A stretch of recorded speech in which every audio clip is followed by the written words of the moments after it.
Good morning everyone and welcome back to my channel English Literature. Now we are at the climax of Macbeth, Act 5, Scene 1. This is the famous sleepwalking scene. By Lady Macbeth. Okay. Now, collapse of human mind under inhuman pressure. Do you understand that? If you want to interpret the whole scene, or if you want to interpret the character of Lady Macbeth, you can interpret in this single line. That is collapse of human mind under inhuman pressure.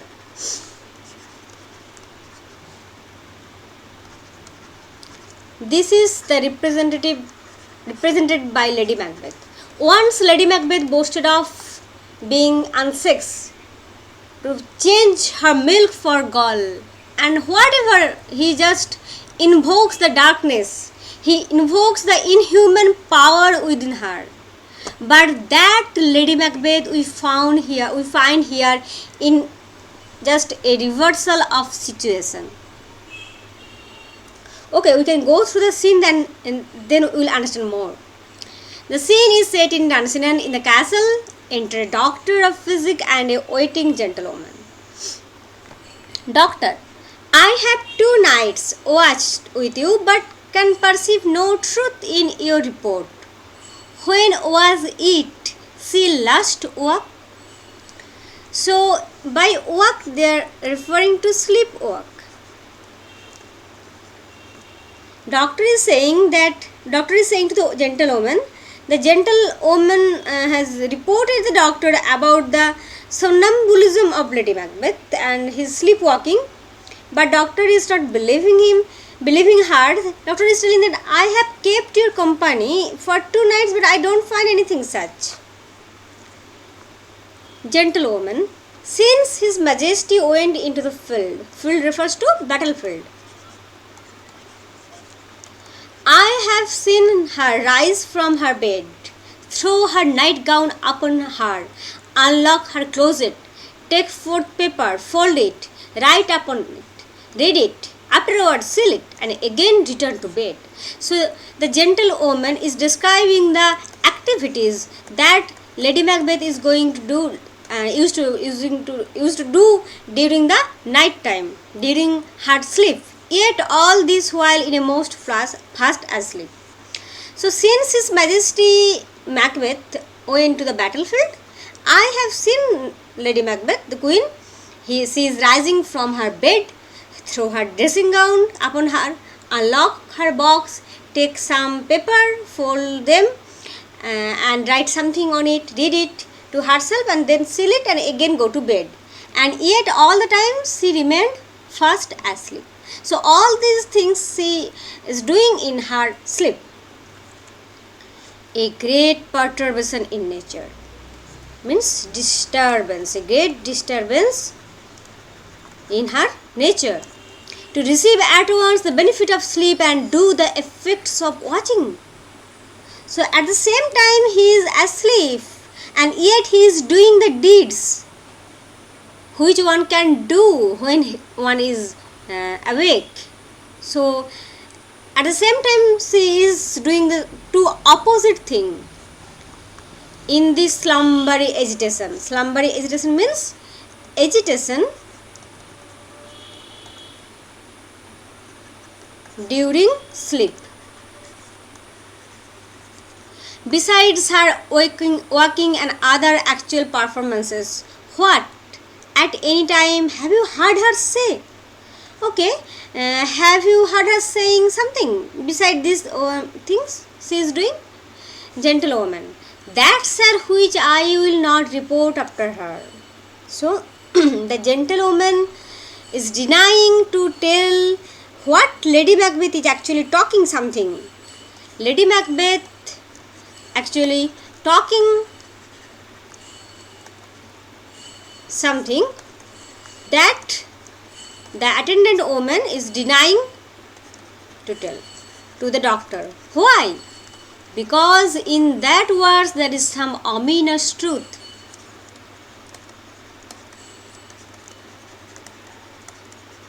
Okay.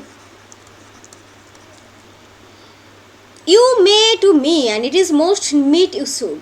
You can say these things to me because it is important for me. I am doctor, and there is nothing to hide from a doctor. And you find here that this gentlewoman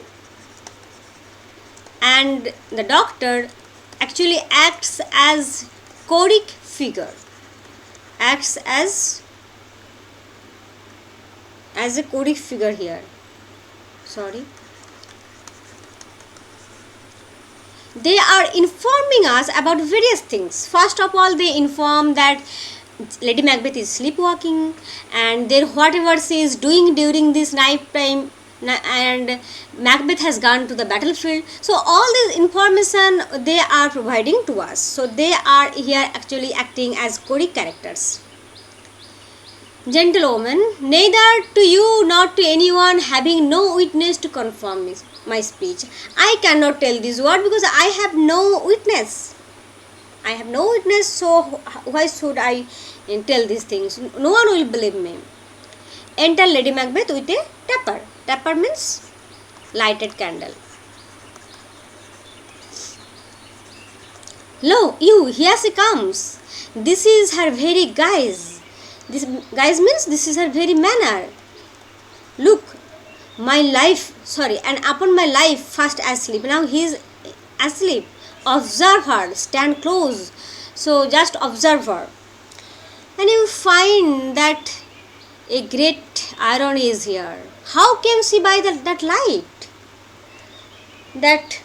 How did she get that lighted candle? From where? Why? It stood by her.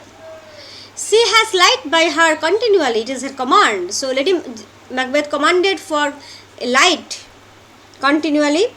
Continuous light must be there to lit upon her bed. Okay. So the great irony you will find here, that Lady Macbeth, who once naively thought that she could just invoke the darkness, that she can fight with the darkness, now is afraid of darkness. She, one who invoked darkness, now she is afraid of darkness. She always wants something. She always wants that a light must be lit beside her.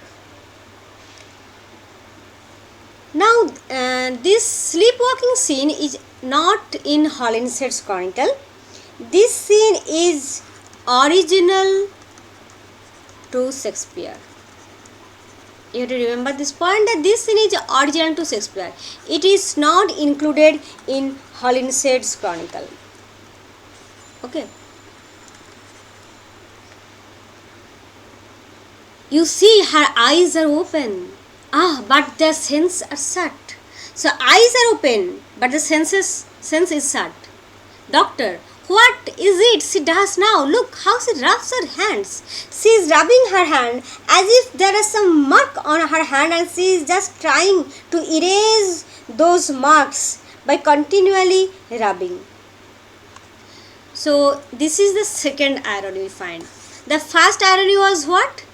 That Lady Macbeth, who once declare, come, thick night, and pall thee in the dunnest smoke of hell, that my keen knife see not where the wounds it make.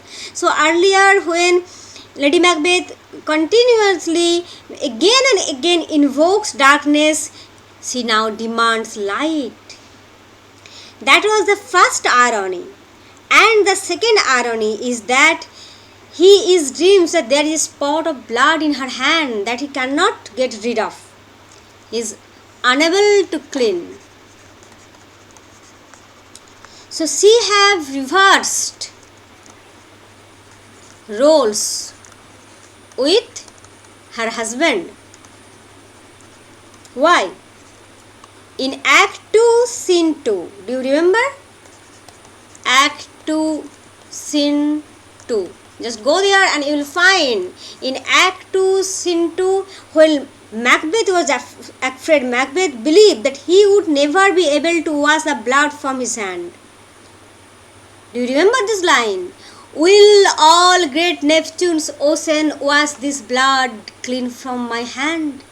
Macbeth was there in this condition of Lady Macbeth. Macbeth was afraid that all the water from Neptune cannot wash his hand. In spite of may all the water will turn into red from this blood of his hand.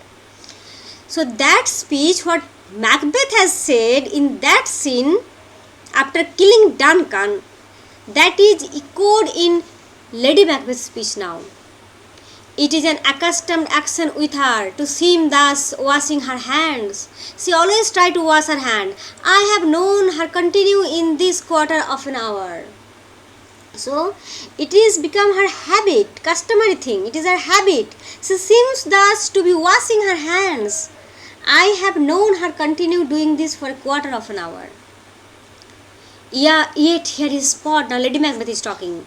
Yet here is a spot. Hark, she speak. I will set down what comes from her and satisfy my remembrance the more strongly. Now doctor is going to listen to her. The gentlewoman once refuses to tell what she has listened, but now doctor is here to listen to that, and whatever she is saying, doctor is going to put down them so that may help in his treatment. Out, damp spot, out, I say.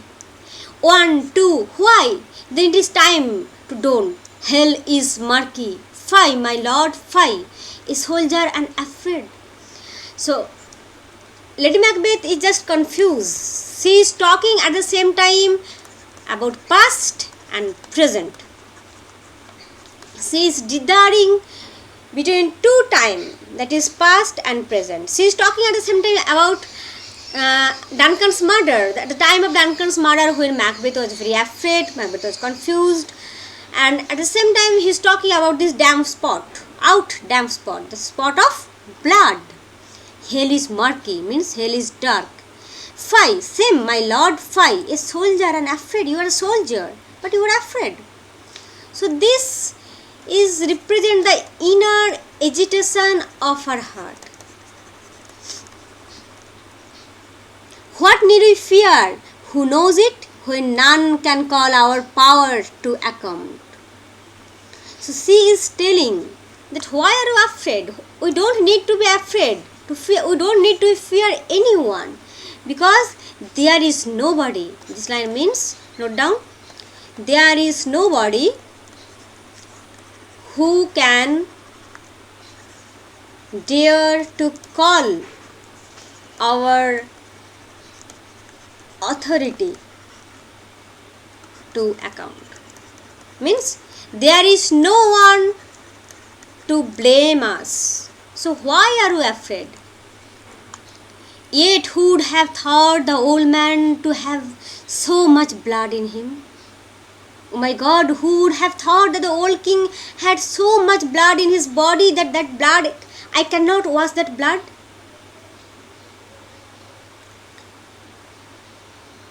Doctor, do you mark that? The doctor is just astonished. Lady Macbeth, the Thane of Fife had a wife. What is she now?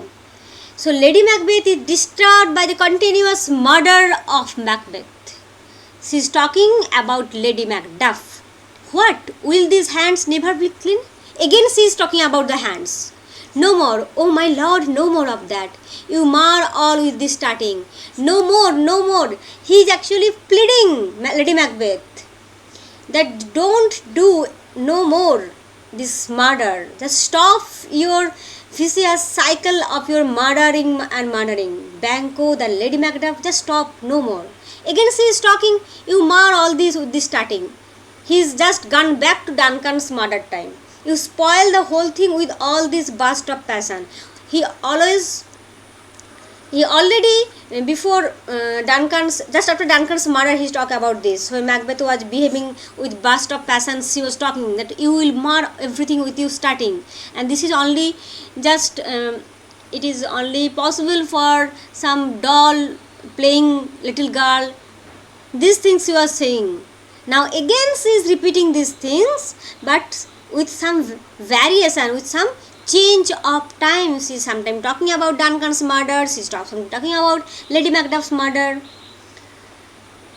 So this no more, it actually refers, it can refer to both the things, that no more you just act like so coward. Again, it also means it also be appeal to Macbeth, that not to murder anymore. The Duncan's murder is enough, but after that Banquo, then after Lady Macduff, no more, oh my lord, no more. Okay, doctor, go to, you have known what you should not. So doctor is very much confused and shocked. Gentlewoman, she has spoke what she should not. I am sure of that. Heaven knows what she has known. Lady Macbeth, here is the smell of blood still. So now he is at the same time, he is visioning the blood and he is getting the smell at the same time. So two of his sensory organs are working very much. All the perfumes of Arabia will not sweeten this little hand. Oh, what a sad tone is this, and what a great irony. Once Lady Macbeth told in Act 2, Scene 2, a little water clears us of this deed. How easy is it then? And now that Lady Macbeth is saying that all the perfumes of Arabia will not sweeten this little hand. Nothing can wash this. What a sigh is there. So, what a sigh. How much pain is there. The heart is sorely charged. So, it means grievously burdened. The heart is sorely charged. Means the heart is grievously burdened. That's why that sigh is coming from that. I would not have such a heart in my bosom for the dignity of whole body. I would not like to be a queen with this, or I would not like to be in high rank with this sorrowful, with this burdened heart. So what does the gentlewoman want to mean? That at any cost, I don't want to be a queen or don't want any such high rank with this burdened heart. Doctor, well. Gentlewoman, pray God it be, sir. Let us pray to God, sir. Doctor, this disease is beyond my practice. I cannot cure it. This is beyond my medical power. Yet I have known those who have walked in their sleep, who have died holily in their beds. But there is hope. That one solace is that I have known that there are many people who have walked in their sleep but who died peacefully in their beds. Maybe one day she died peacefully. Lady Macbeth, wash your hands, put your nightgown, look not so pale. So again she is talking to Macbeth after the murder of Duncan. So you find that continuous shifting of time is going on in the speech of Lady Macbeth. I tell you yet again, Banquo is buried. Now fine, here he is talking about Duncan and the next moment he is talking about Banquo. This is continuous shifting of time.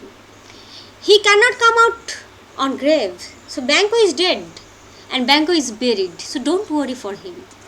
Even so now Lady Macbeth revealed another murder. At first he revealed the murder of Duncan and then Banquo. Just directly mention Banquo. Lady Macbeth.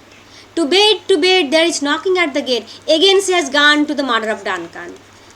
That knocking when they were preparing to get to their nightgown and just preparing for their dress, and there they find the knocking, and so after the murder of Duncan, so Lady Macbeth shifts to that time again. Come, give me your hand. What done cannot be undone. To bed. So this phrase is repeated again and again. What is done cannot be undone. So you will find this phrase Lady Macbeth talks about again and again in this. Throughout the play, that what is done you cannot undone.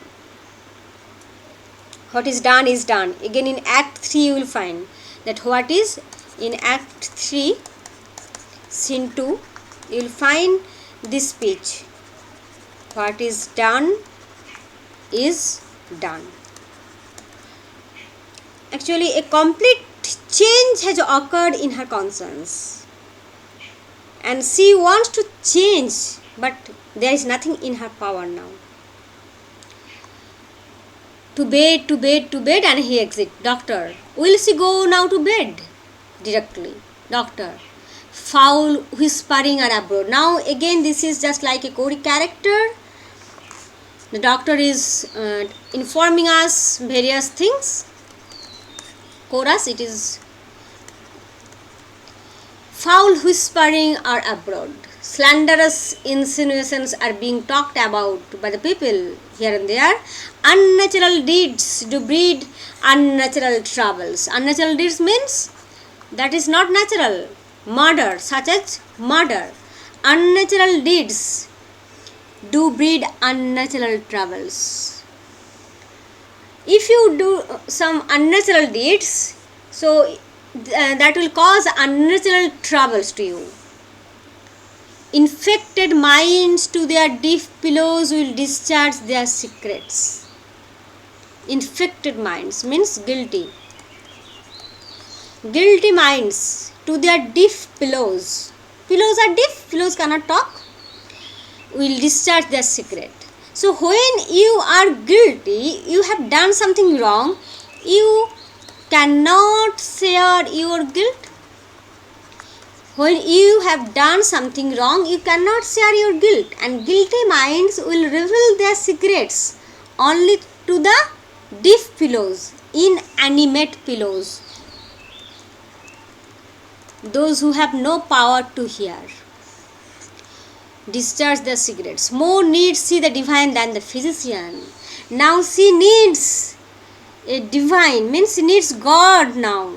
Divine power. She needs God, not a physician, because her heart is choked with grief and heart with with guilt. God forgive us all. Look after her. Remove from her the means of all annoyance. Means God forgive us all, and then look after her, and this is told towards the gentlewoman. Attendant woman, doctor advised that just look after her and remove from her, means take away from her the means of all annoyance. Annoyance, not here irritation, means of all annoyance means the things which can cause her bodily harm. So she may try to harm herself, she may try to suicide, so just look after her and take away all the things that can cause her harm, and still keep eyes upon her. Just keep eyes upon her. So good night. My mind she has mated, means bewildered. She has just confused me. She has bewildered my heart and amazed my sight. I think but dare not speak. I also don't dare to speak. Good night, doctor. Good night, good doctor. So this scene ends here, and the doctor and gentleman, woman, they just retire, and this scene ends here. But we realize that though the doctor and the gentleman is frequently referring to God and heaven, nothing can purge Lady Macbeth from her guilt. Because already Lady Macbeth, like her husband, has forsaken God earlier. And now she has sold his soul to Mephistopheles, like Faustus. Nothing can cure her now. She has already asked for unsexing. She already asked for removing her feminine qualities. She already asked for gall in spite of milk, in place of milk. She already asked for all the cruelties to perform the murder, and nothing can cure her now. So we just have to wait to see the final scene of her death. Okay, thank you. Stay with me. Next, we are going to the next scene, that is scene 2, Act 5. Okay, bye.